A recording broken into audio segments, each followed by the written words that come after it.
अगर एक आम से बच्चे से पूछोगे कि गवर्नमेंट क्या है, वो जवाब देगा प्राइम मिनिस्टर। इसी तरीके से पॉलिटिक्स भी कहता है कि प्राइम मिनिस्टर वो सूरज है जिसके आजू बाजू सभी कैबिनेट मिनिस्टर एंड सभी लोग गवर्नमेंट के घूमते रहते, चक्कर ले। तो ऐसा क्या वजह है कि उनको इतना ज़्यादा प्रेस्टीज, इतना ज़्यादा प्रिविलेज दिया जाता है? क्या उनके पावर्स इतने बड़े हैं कि इनको इतना रिस्पेक्ट दिया जाता है? तो आज हम बातें करेंगे प्राइम मिनिस्टर के बारे में, प्राइम मिनिस्टर की ड्यूटीज़, उनके पावर्स और उनके बारे में उनके थोड़े बहुत आर्टिकल्स के सहित। तो चलिए शुरू करते हैं।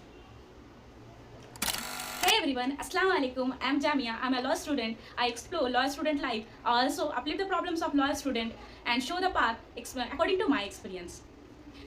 And I also provide the notes through my channel. And today the topic of our is Prime Minister. So in this video में इलेबोरेट करूँगी points in answer writing form, जिसमें अच्छे से समझाने की कोशिश करूँगी। उसके साथ साथ ही मैं बताना चाहूँगी, साइटेशन देना चाहूँगी डॉक्टर रेखा राव की बुक्स ऑफ पॉलिटिक्स, इसके मैंने नोट्स से ये नोट्स बनाए हुए हैं। So let's start. The prime minister is the head of the council of minister. तो आर्टिकल 74 क्लॉज 1 कहते हैं कि जो प्राइम मिनिस्टर है, प्राइम मिनिस्टर जो है हेड होते हैं of all the council of minister. जितने भी काउंसिल ऑफ मिनिस्टर्स है उनके सबके हेड कौन है? वो प्राइम मिनिस्टर है। आर्टिकल 75 फिर से सेम चीज कहते हैं। आर्टिकल 75 क्लॉज 1 कहते हैं says the prime minister shall be appointed by the president. और उनको प्रेसिडेंट अपॉइंट कौन करेंगे? उनको पद में जो है, अपने पोस्ट में जो है उनको लाएंगे कौन? तो उनको लाने का हक जो होता है वो प्रेसिडेंट का होता है। Article 75 clause 1 clause 2 and the other ministers shall be appointed by the president on the advice of the prime minister. तो सबसे पहली बात, प्राइम मिनिस्टर को अपॉइंट कौन करेंगे? प्राइम मिनिस्टर को अपॉइंट करेंगे प्रेसिडेंट। अब वो प्रेसिडेंट जब अपॉइंट हो जाएंगे तो प्रेसिडेंट के पास एक राइट हो जाएगा कि अदर जो काउंसिल ऑफ मिनिस्टर्स है इनको हेड करेंगे कौन? उनको चुनेंगे किसके हिसाब से? इनके प्राइम मिनिस्टर के साझा के अनुसार प्रेसिडेंट चूज करेंगे इन काउंसिल ऑफ मिनिस्टर्स को। The president's choice to select the prime minister is restricted to the party of the majority, Lok Sabha, or the person who is in the position to win the confidence of majority in that house। सबसे पहली बात, president का जो है बहुत बड़ा power होता है, भले वो ट्यूटोरियल हो लेकिन उनके पास बहुत ज़्यादा पावर होता है। लेकिन उनका एक जगह पे जो है पावर थोड़ा सा रिस्ट्रिक्टेड है कि जो मेजॉरिटी पार्टी है उन्हीं में से किसी को प्राइम मिनिस्टर चुनेंगे। ये कंपलसरी नहीं है, ये जो है कन्वेंशन लॉ से आया हुआ है, आर्टिकल्स में नहीं है, कॉन्स्टिट्यूशन में ऐसा कंपल्शन नहीं दिया है उन्हीं को चुना जाएगा।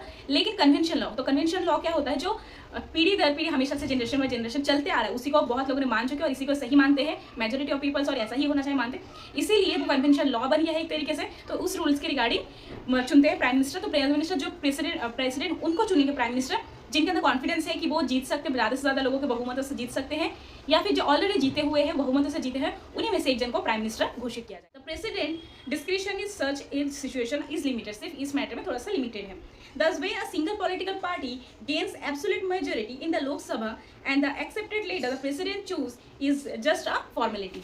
तो जब एक पार्टी रहता है, सिंगल पार्टी रहता है और ज़्यादा से ज़्यादा लोगों ने एक इंसान को already party president prime minister मान चुके हैं, तो उसको प्रेसिडेंट को उनका चूज करना सिर्फ और सिर्फ फॉर्मेलिटी रह जाती, बाकी कुछ नहीं रह जाती। लेकिन हमारे इंडिया में सिंगल पार्टी सिस्टम नहीं होता, 3 तरीके का पार्टी सिस्टम होता है, single party system, dual party system and multi party system. तो हमारे कंट्री में है इंडिया में मल्टी पार्टी सिस्टम। तो मल्टी पार्टी सिस्टम में बहुत सारे पार्टीज हो सकते हैं। 2600 प्लस जो है हमारे इंडिया में करेंटली 2024 में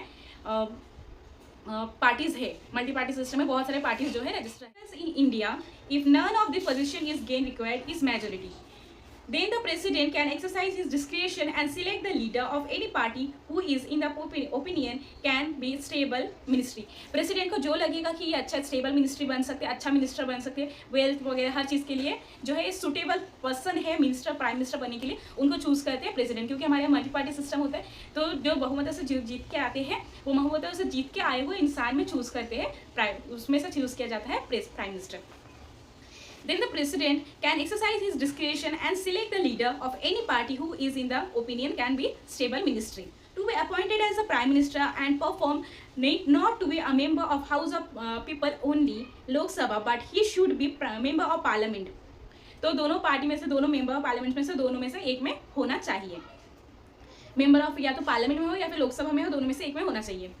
There is no legal bar that prime minister must be member of Parliament before appointment. और ऐसा कोई लीगल बार, लॉ के थ्रू बार नहीं है, रिस्ट्रिक्शन नहीं है कि जो प्राइम मिनिस्टर बनने वाले हैं उनको पहले से ही उसमें रहना चाहिए। ऐसा भी हो सकता है कि पहले उनको चूज कर लिया जाए, उसके बाद अगर बहुमत से वो जीत जाएंगे तो हाँ वो बन गए। पहले उनको 6 महीने का वक्त दिया जाएगा, तुमको चुना गया तो तुम 6 महीने के अंदर अगर ज़्यादा मेजोरिटी ऑफ वोट्स गेन कर लेते हैं तो फिर उनको प्राइम मिनिस्टर बनाया जा सकता है। He should be an outsider may be appointed as a prime minister, but the must became the member of parliament within the period of 6 month. 6 month का उनको पीरियड दिया जाएगा, वो 6 मंथ के अंदर उनको मेंबर ऑफ पार्लियामेंट बन जाना पड़ेगा, तभी वो प्राइम मिनिस्टर बन सकते हैं अगर प्रेसिडेंट ने उन्हें चूज किया है तो। If he is not elected within the mentioned time above, he is bound to resign. Such situation does not arise. He can easily elected. अगर ऐसा सिचुएशन आता है तो फिर उनको रिजाइन करना पड़ेगा, और मोस्टली ऐसा सिचुएशन तो नहीं आता है। स्टार्ट करते हैं ड्यूटीज। अभी तक हमने इंट्रोडक्शन देख लिया, तो इंट्रोडक्शन में ये सारी चीज़ आप लिख सकते हैं। इंट्रोडक्शन के बाद आपको कभी भी मीनिंग लिख सकते हैं, मीनिंग के बाद मीनिंग को आप इंट्रोडक्शन में ऐड कीजिए, मीनिंग, डेफिनेशन, इंट्रोडक्शन, उसके बाद जो मेन ड्यूटीज़ वगैरह से हम इंक्लूड करते हैं और ज़्यादा बढ़ाएंगे। Duties of prime minister towards the president, तो इसके लिए आर्टिकल 78 इसके बारे में बात करते हैं कि क्या क्या उनका ड्यूटीज़ होंगे जो प्रेसिडेंट के लिए होंगे। तो फर्स्ट ड्यूटी इज दैट, इसको हमने 3 पार्ट में डिवाइड कर दिया, तो 3 पार्ट में देख लेते हैं। Duty to communicate with president all decision of council of ministers relating to administration affairs of the union of proposals for legislation। तो उनका ड्यूटी है कि वो कम्युनिकेट करें प्रेसिडेंट से, कोई भी जो भी टर्म्स उनको लेना है या फिर जो कोई भी डिसीजन उनको करना है, जो भी बड़े बड़े चीज़ें उनको करने हैं देश में, तो उसके लिए प्रेसिडेंट से पहले साझा करें, प्रेसिडेंट से पहले वो डिस्कशन करें। Second is that duty to furnish such information relating to administration of the affairs of the union of proposals for legislation। तो जो भी उनके ऊपर जो इन्फॉर्मेशन है, उनको एडमिनिस्ट्रेशन का इन्फॉर्मेशन है relating to union of proposals, उनको वो फर्निश करने का ड्यूटी जो है वो भी प्राइम मिनिस्टर के ऊपर आता है। थर्ड ड्यूटी जो आता है उसको हम बता सकते हैं duty to submit for the consideration for the council of ministers any matter on which discussion has been considered by the council has not been considered by the council, the president may require the prime minister to do so. It is to ensure that the prime minister, the principle of collective responsibility operate effectively। अपना जो consideration है उनको prime minister का वो submit करना होता है council of ministers के लिए। काउंसिल ऑफ मिनिस्टर के लिए जो भी मैटर्स है उनको सबमिट करना होता है प्राइम मिनिस्टर को। जिस पर डिसीजन लिया गया है, उस पर काउंसिल ऑफ मिनिस्टर को अपना जो है कंसिडरेशन सबमिट करना होता है, और उसमें प्रेसिडेंट को इस मामले में इनकी ज़रूरत पड़ती है, ताकि यह निश्चित हो सके जो कलेक्टिव वर्क हो रहा है, टीम वर्क जिसको आसानी से बोलते हैं, हम प्रोजेक्ट बनाते हुए सारी चीज़ करते हैं, तो उसमें कैसा टीम वर्क होता है, तो वो टीम वर्क हो रहा है इस चीज़ की निश्चित किया जाए, तो प्राइम मिनिस्टर को कलेक्टिव और मिनिस्टर के साथ इस इंट्रोडक्शन और पावर्स हमने देख ली, इंट्रोडक्शन एंड ड्यूटीज हमने देख ली। अब छोटी सी पार्ट इसमें बचा हुआ है जो कि powers of prime minister. So let's start. सबसे पहले मैं बताना चाहूँगी, इसमें सबसे पहले आंसर राइटिंग फॉर्म में हम बना रहे हैं, तो आंसर राइटिंग फॉर्म में होने की वजह से पहले हम थोड़ा सा उसको इलेबोरेट करेंगे, इलेबोरेट के बाद पॉइंट्स बनाएंगे, तो फिर वो देखने में सिस्टमेटिक लगेगा, और सिस्टमेटिक के साथ वो अट्रैक्टिव भी होगा जब आप आंसर में उसको लिखेंगे।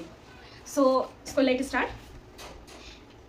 India prime minister enjoys the enormous powers and occupies significant position. He she is the key stone of the cabinet arch.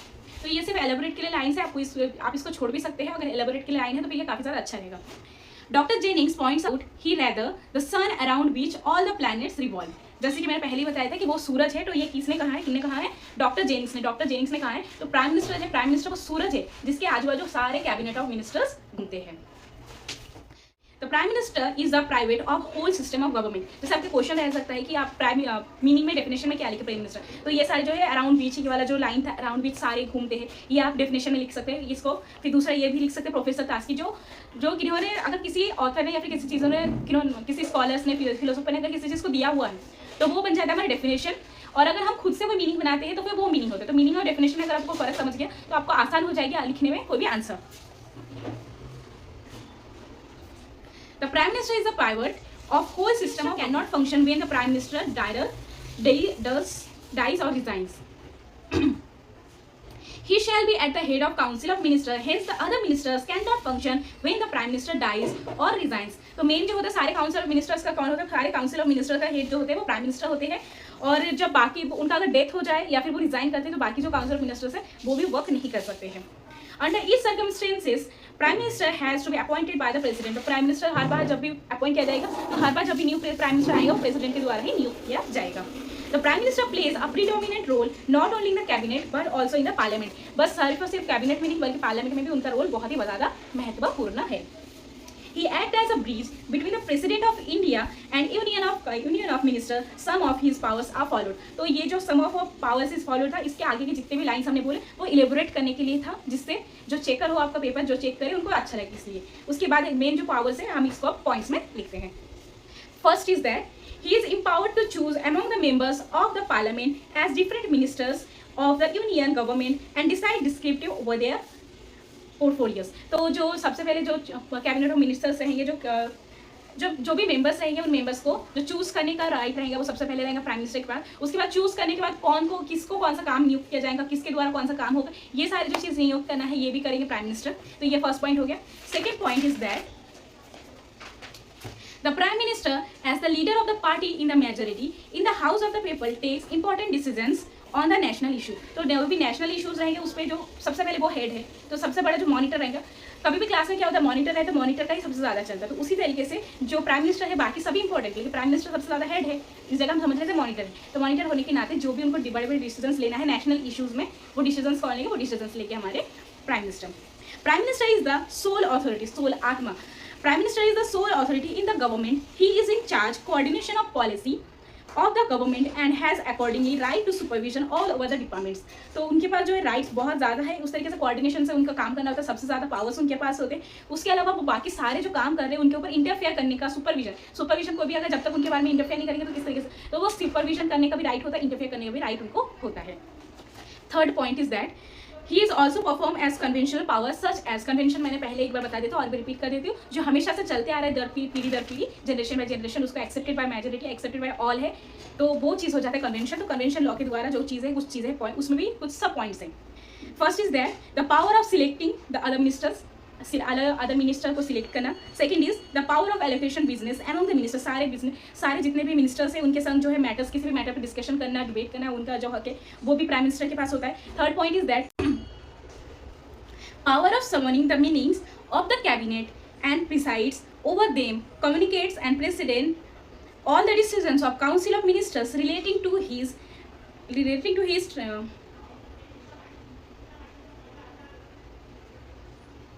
transition of the affairs of union of proposals for the legislation, etc.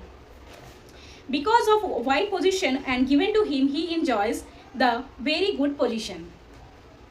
Fourth point, as the head of the cabinet prepares the union budget and moves the demands for grants through the finance minister, he formulates foreign policy of India. Even emerged powers of president are actually exercised by him through the cabinet decisions.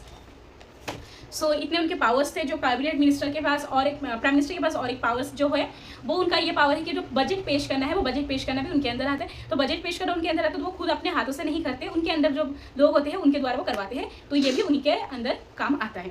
सो यहाँ पे powers duties role भी complete हो चुके हैं और मैंने अपना पूरा बेस दिया है इसको बनाने के लिए। सो आई होप इसमें आप ज़्यादा से ज़्यादा लाइक कीजिए और शेयर्स कीजिए, that will motivate me to do more better, and every day each every day I am trying to do it more better as much as I can, and thank you all for watching.